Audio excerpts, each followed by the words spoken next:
So here today we are starting with the functions of the central bank. Yesterday we have discussed about the commercial bank. In every country there is only one central bank, and our central bank, our country's central bank is RBI, that is Reserve Bank of India, which was incorporated in the year 1935, okay, 1st April.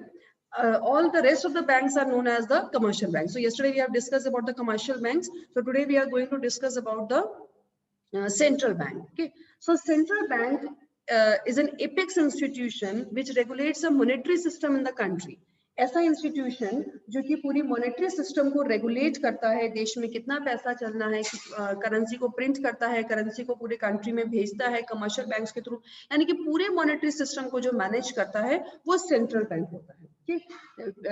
Definition is given as market. Central bank is an apex body that controls, operates, regulates and directs the entire banking and the monetary structure of the country. जो पूरा का पूरा monetary structure को regulate करता है, पूरा का पूरा डायरेक्ट करता है, वो सब कहलाता है, that is known as the central bank. And central bank is having the exclusive right on all these activities of the monetary system. उसके पास में exclusive right है, monopoly right है, उनके अलावा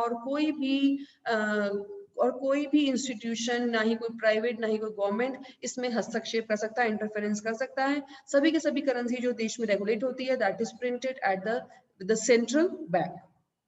So now here are very important that now we are starting with the functions of the central bank. यानी कि central bank कौन-कौन से काम करता है. Now we are going to discuss that. Okay. So now first of all, the first function of the central bank is currency authority.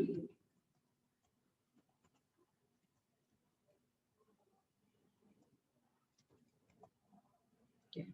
Now currency authority. Actually what happened that the central bank is having the exclusive right to print the currency. Okay, जितनी भी देश में currency print होती है वो सभी के सभी सेंट्रल बैंक प्रिंट करती है. सिर्फ 1 रुपी नोट्स और कॉइन्स उनको प्रिंट नहीं करती है, वो प्रिंट करती है मिनिस्ट्री ऑफ फाइनेंस. मार्क करेंगे, यहाँ पे दे रखा है, very important. It can be asked also that which that coins and 1 rupee note are printed by RBI. It can be true or false. They can ask you who print this currency, this coins and 1 rupee note. That is by the Ministry of the Finance. उसके अलावा जितनी भी paper currency है देश में, जितने भी रुपए के नोट चलते हैं, 2000, 500, 100, 50, 10, 20, सभी के सभी नोट 200 जो है वो आरबीआई प्रिंट करती है. आरबीआई के अलावा किसी के पास में भी राइट नहीं है इसको प्रिंट करने का, और इसके पास में सिर्फ एक्सक्लूसिव राइट है. ऐसा क्यों करा गया? एक्सक्लूसिव राइट सिर्फ इसी को क्यों दिया गया ना? एक ही इंस्टीट्यूशन को दिया गया, क्योंकि बेटा अगर ये राइट औरों को भी दिया जाएगा फिर तो इसको हर कोई लेने की कोशिश करेगा, और हर कोई पैसे के लिए काम करता है ना. तो अगर सब लोग नोट ही प्रिंट करने शुरू कर देंगे तो भैया फिर तो कोई काम ही नहीं करेगा ना. काम कौन करेगा? हर कोई पैसे के लिए काम करता है. तो इसीलिए सरकार ने क्या करा है कि ये जो एक्सक्लूसिव राइट है करेंसी प्रिंट करने का, ये किसको दिया है? आरबीआई को दिया है. यहाँ पर देखिए इसके advantages of sole authority of note issue से कुछ एडवांटेजेस दे रखे हैं. Market, it leads to uniformity in the note circulation. एक तो पूरे देश में एक जैसे नोट होंगे, है ना, उसमें कोई बड़ा छोटा या कोई प्रिंटिंग में कुछ अलग नहीं हुआ, एक ही जगह प्रिंट होंगे. तो it gives the central bank power to influence money supply because currency with the public is part of the money supply. इससे क्या होता है, सरकार जब चाहे मनी सप्लाई को कंट्रोल कर सकती है. कई बार ऐसा होता है बेटा कि करेंसी मनी सप्लाई ज्यादा हो जाती है इकोनॉमी में, तो सरकार को उसे कम करना पड़ता है. जब मनी सप्लाई बढ़ जाती है तो कम हो जाती है, सरकार को उसे बढ़ाना पड़ता है आरबीआई को. ठीक, तो इस तरीके से मनी सप्लाई को कंट्रोल करने के लिए भी सरकार ने इसका क्या करा है, इसका जो अथॉरिटी है इशू करने की, वो सिर्फ अपने पास में रखी है. It enables the government to have supervision and control over the central bank with respect to issue of the notes. ना, इससे क्या होता है, सरकार भी उसके ऊपर पूरा जो है सुपरविजन रख सकती है और कंट्रोल रख सकती है कि आरबीआई और गवर्नमेंट, समझिए उनके साथ ही काम करना है आरबीआई को ना, गवर्नमेंट के अंडर काम करना है. तो गवर्नमेंट भी उसका सुपरविजन दे सकती है कि कहाँ पर जो है करेंसी प्रिंट हो रही है, कैसे प्रिंट हो रही है, प्रॉपर तरीके से हो रही है नहीं हो रही है. It ensures public faith in the currency system. अगर ये गवर्नमेंट के अंडर नहीं होगी तो लोगों का विश्वास नहीं होगा ना. जैसे हम जो है बैंक्स पे क्यों जाते हैं कि हम पे विश्वास है, हम अब पे फिक्स डिपॉजिट क्यों करते हैं? क्योंकि हमें बैंक्स पे विश्वास है. विश्वास कैसे बनाया ये? क्योंकि ये सब कुछ गवर्नमेंट ओन्ड है. अगर कोई बैंक आज के टाइम पर डिसॉल्व भी हो जाता है, खत्म भी हो जाता है, तो भी उसका पैसा मिल जाता है. क्यों? क्योंकि जो सारे के सारे बैंक्स हैं वहां पे पैसा कहाँ से आता है, सेंट्रल बैंक से आता है। जैसे यस बैंक है ना, कितना नुकसान में चला गया, लेकिन ये थोड़ा इतना वहां पे लोगों के फिक्स डिपॉजिट रखे हुए थे, डिपॉजिट रखे हुए थे, वो खत्म हो गए, नहीं, सब कुछ आरबीआई से मिलेगा, उनको वो पैसा सारा का सारा मिलेगा, कुछ भी कहीं नहीं जाएगा। क्यों? क्योंकि लोगों का विश्वास है सरकार के ऊपर और इसी लोगों का विश्वास है बैंक्स के ऊपर। तो इसीलिए जब ये करेंसी का सिस्टम गवर्नमेंट के हाथ में रहेगा, आरबीआई के हाथ में रहेगा, तो उससे लोगों का विश्वास रहेगा करेंसी प्रिंटिंग, करेंसी के ऊपर, and it help in stabilization of internal and external value of the currency ना। ऐसा होता है कि सरकार को लगभग 115 करोड़ के गोल्ड रिजर्व रखने पड़ते हैं, उसके अगेंस्ट जो है वो करेंसी को इशू करती है। तो अगर ऐसा नहीं होगा, भैया आप करेंसी प्रिंट करते जाएंगे, कोई भी प्राइवेट इंस्टीट्यूशन है किसी और को काम दे दिया, तो भैया करेंसी प्रिंट करे जा रहे हैं। अगर प्रोडक्शन नहीं है गुड्स एंड सर्विसेज का, तो वो करेंसी प्रिंट तो फिर खाली प्राइसेस बढ़ाएगी ना चीज को, आपके पास पैसा तो है लेकिन सामान नहीं है, आप कैसे सामान खरीदेंगे। तो इससे क्या होता है, करेंसी की इंटरनल और एक्सटर्नल वैल्यू जो है स्टेबल रहती है, क्योंकि करेंसी जो है हिसाब से प्रिंट करी जाती है, जितनी जरूरत है या जितनी हमारे पास में बैकअप है उतना प्रिंट करा जाता है, बाकी इशू करा जाता है। क्योंकि प्रिंट और इशू अलग अलग चीजें हैं। सरकार प्रिंट तो कई बार करके रख लेती है आरबीआई, लेकिन आगे इशू नहीं करती है। इशू तब करती है जबकि कमर्शियल बैंक से उसके पास में डिमांड आती है, क्योंकि हमारे पास में जितना पैसा आता है वो कमर्शियल बैंक से आता है, और कमर्शियल बैंक के पास कहाँ से आता है पैसा, फ्रॉम द आरबीआई। तो जब कमर्शियल बैंक वहां से पैसा मांगता है आरबीआई से, लोन पर मांगता है, तो वो पैसा आगे हमें लोन देता है।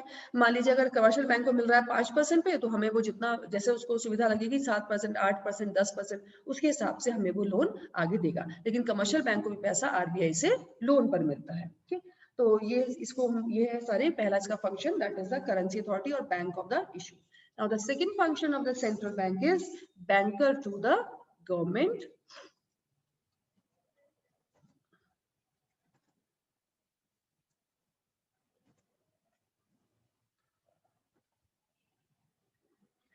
हाँ, तो बच्चों सेकंड फंक्शन जो सेंट्रल बैंक का है वो क्या है, बैंकर टू द गवर्नमेंट। ये जो सेंट्रल बैंक है वो सरकार का भी बैंकर है। बैंकर का मतलब क्या होता है, जैसे कि आपके पापा आपके बैंकर होते हैं, है ना, बैंकर मतलब जो आपको पैसे दे रहा है ना, या फिर बैंकर ये कह सकते हैं हमारा, जैसे हमारे बैंक्स हैं, हम वहाँ पे डिपॉजिट भी एक्सेप्ट करते हैं, हम वहाँ से लोन भी ले सकते हैं, हम वहाँ से और सर्विसेज भी ले सकते हैं ना, कोई ड्राफ्ट बनाना है, कुछ भी बनवाना है ना। तो ऐसे ही जो आरबीआई होता है वो सरकार का बैंकर होता है, वो हमारा बैंकर नहीं है। हम जाकर के वहां पे अकाउंट नहीं खुलवा सकते।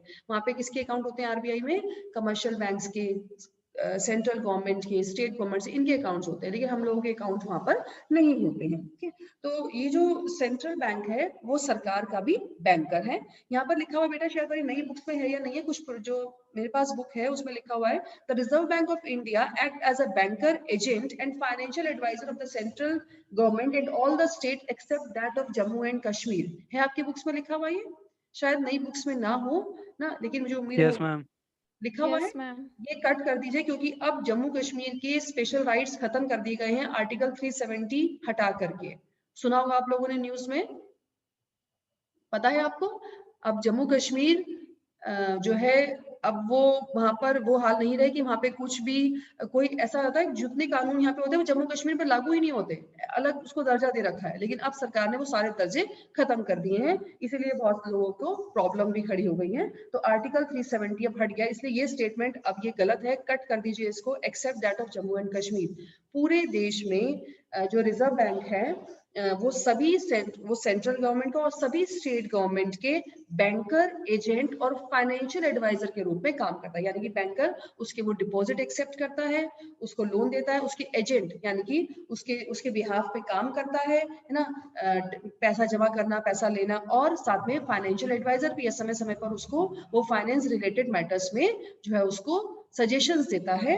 तो इसीलिए जो गवर्नमेंट है, ये जो है सेंट्रल बैंक है, सॉरी हाँ सेंट्रल बैंक है, वो गवर्नमेंट का क्या है, बैंकर है। ठीक, अब देखिए एज अ बैंकर क्या क्या काम करता है वो, it maintains a current account for keeping their cash balances. अब सरकार के पास में कितना टैक्सेस इकट्ठा होता है, पता नहीं, अरबों खरबों रुपए सरकार के पास में टैक्सेस इकट्ठा होता है हर महीने का ना। तो क्या करता है आरबीआई, अपने पास में उसका एक करंट अकाउंट रखता है जिसमें उसके सारे के सारे कैश बैलेंसेस रखे जाते हैं। It accepts receipts and makes payments for the government and carries out exchange, remittances and other banking operations ना।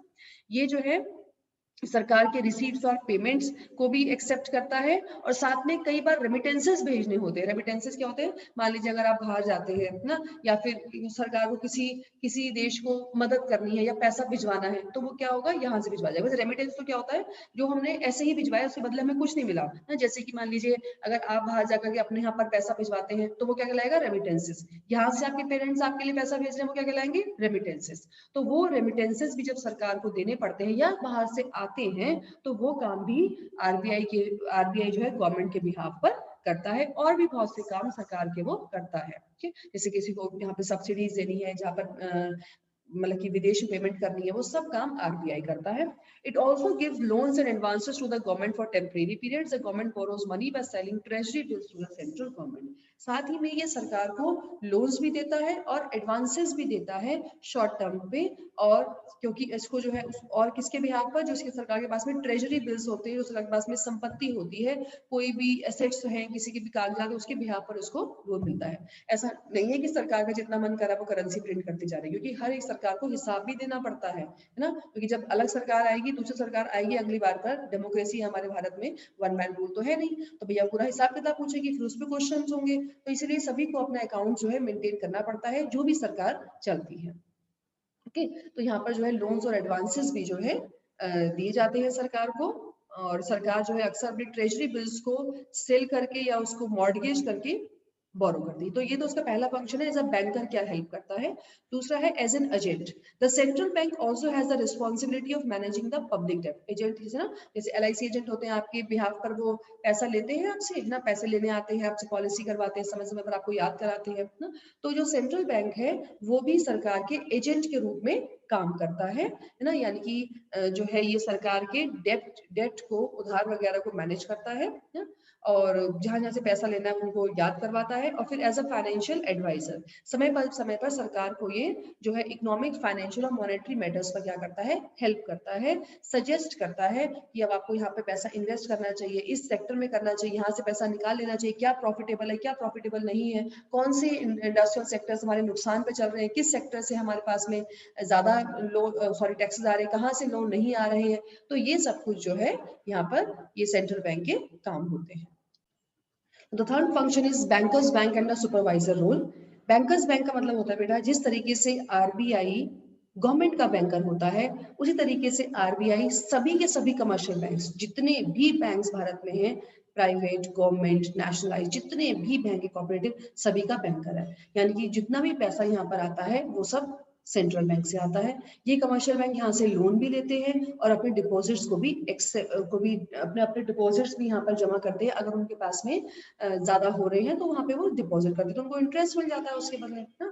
तो जो जितना भी जो ये सारे के सारे सेंट्रल बैंक है, ये इनका बैंकर है, और साथ में सुपरवाइजर भी है ना। सरकार का तो वो एजेंट है, क्योंकि सरकार के तो वो अंडर काम कर रहा है, लेकिन जितने भी कमर्शियल बैंक है उनका क्या, सुपरवाइजर। सुपरवाइजर क्या होता है, जो कि उनको कंट्रोल करता है। ये सारे के सारे कमर्शियल बैंक्स आरबीआई के अंडर काम करते हैं। अगर ये इनके अंडर काम नहीं करेंगे, आरबीआई की बात नहीं मानेंगे, तो इनके बैंक्स, इनके लाइसेंस सब कुछ कैंसिल हो जाएगा। ये सर्वाइव ही नहीं कर सकते हैं अगर ये आरबीआई गाइडलाइंस को फॉलो नहीं करेंगे तो। ठीक है, तो जितने भी कमर्शियल बैंक्स हैं जो सेंट्रल बैंक है, वो सभी के सभी कमर्शियल बैंक का बैंकर भी है और साथ में सुपरवाइजर भी है। पूरा चेक करता है कितना लोन दिया जा रहा है, कितना काम हो रहा है, कितने एम्प्लॉइज लगे हुए हैं, पूरे के पूरे इनके अकाउंट सब कुछ ऑडिट होता है। कितना डिपॉजिट आता है, इन्होंने क्या इंटरेस्ट रेट चार्ज कर रखा है, कहीं किसी को धोखा तो नहीं दे रहे हैं। जितने भी बैंक हैं, हम ये छोटे मोटे फाइनेंशियल इंस्टीट्यूशन की बात नहीं कर रहे हैं, हम सिर्फ बैंक्स की बात कर रहे हैं। ठीक है, तो सबसे पहला जो यहाँ पर फंक्शन है, इसके अंदर जो है इसके हमारे पार्ट्स दिए गए हैं बैंकर्स बैंक में। सबसे पहला जो काम करता है that is the custodian of the cash reserves. Okay, यहाँ पे क्या होता है बेटा कि जब भी कमर्शियल बैंक सेंट्रल बैंक से उधार लेता है ना पैसा, तो उसको अपना कुछ पैसा वहां पे डिपॉजिट करना पड़ता है ना। मान लीजिए अगर उसने वहां पे जो डिमांड करी है वो उसने करी है 20 लाख रुपीज की, सपोज करें इसने डिमांड की है 20 लाख रुपीज की, इसने डिमांड करी है कमर्शियल बैंक ने। अब क्या है, इसको पूरा का पूरा 20 लाख नहीं मिलेगा, इसको क्या होगा, लगभग सपोज करिए मान लीजिए उसका इसको 10% वहां पर डिपॉजिट करना पड़ेगा एज अ कैश रिजर्व। ठीक, तो कितना हो गया 20% का, ये हो गया हमारे पास में 2 लाख रुपीज। ये उसको वहां पे डिपॉजिट करना पड़ेगा कमर्शियल बैंक को। अब उसके बदले में कितना मिला उसको मिला यहाँ पर 18 lakh rupees. he will get, commercial bank will get 18 lakh rupees as a loan।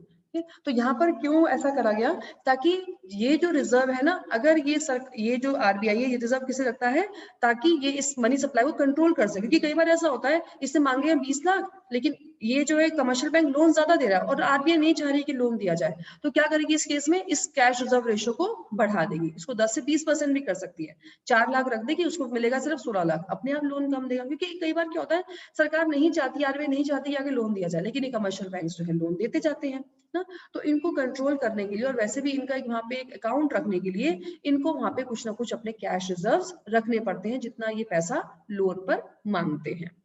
तो ये जो है सारे के सारे कमर्शियल बैंक के जो कैश रिजर्व्स है वो किसके पास में होते हैं, उनकी कस्टडी कौन रखता है, ये सेंट्रल बैंक रखता है। हर एक कमर्शियल बैंक का वहाँ पे अकाउंट होता है।